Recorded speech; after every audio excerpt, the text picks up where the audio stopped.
وسلام على عباده الذين اصطفى أما بعد فأعوذ بالله من الشيطان الرجيم بسم الله الرحمن الرحيم طلب العلم فريضة على كل مسلم صدق الله العظيم কক্সবাজার জেলার অন্তর্গত জোয়ারেনানা ইউনিয়নের পূর্ব নারাছড়ি মুসলিম পাড়ার ঐতিহ্যবাহী দ্বীনি শিক্ষা প্রতিষ্ঠান মোহাম্মদিয়া আরবিয়া হাফেজিয়া মাদ্রাসা কর্তৃক আয়োজিত আজকের জলসার সম্মানিত সভাপতি, যার পরিশ্রমের আজকের আয়োজন অত্র মাদ্রাসার প্রতিষ্ঠাতা পরিচালক হযরত মাওলানা হাফেজ রমজানুর রহমান জিয়া সাহেব হুজুর দামাত বরকাতুল আলিয়া,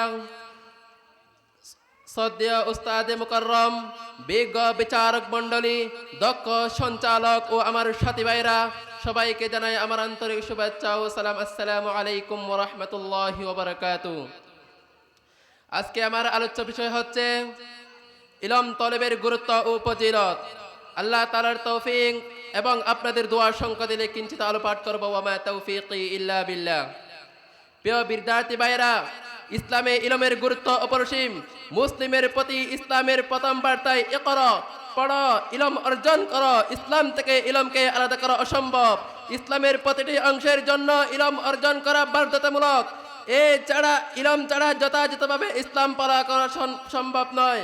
প্রিয় উপস্থিতি বন্ধুরা, ইলমকে বলা হয় মওকুফ আলাইহি, অর্থাৎ দিনের প্রতিটি আমল এর উপর নির্ভরশীল।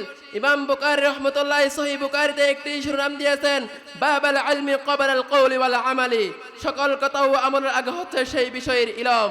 প্রিয় বিদ্যার্থী ভাইরা, পবিত্র কোরআনে পুরোটাই ইলম।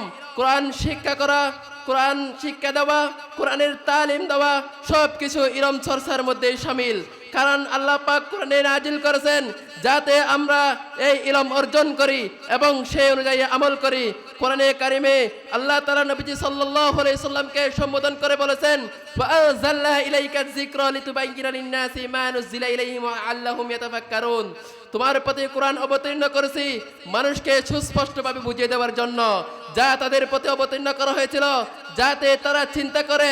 প্রিয় শ্রোতা মণ্ডলী, কোরআনে কারিমে এক আয়াতে আল্লাহ তার নবীকে দোয়া শিখিয়ে দিয়েছেন, রব্বি জিদনি ইলমা, হে আমার প্রভু আমার ইলম বৃদ্ধি করে দাও।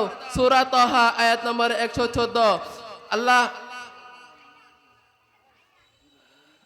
আল্লামা কুরতুবী রহমতুল্লাহ আলাইহি বলেন, ইলমের চেয়ে অন্য কোন আমল যদি আল্লাহর কাছে বেশি প্রিয় হতো তবে তিনি নবীজি সাল্লাল্লাহু আলাইহি সাল্লামকে সেটা বৃদ্ধির জন্য দোয়া করতে নির্দেশ দিতেন।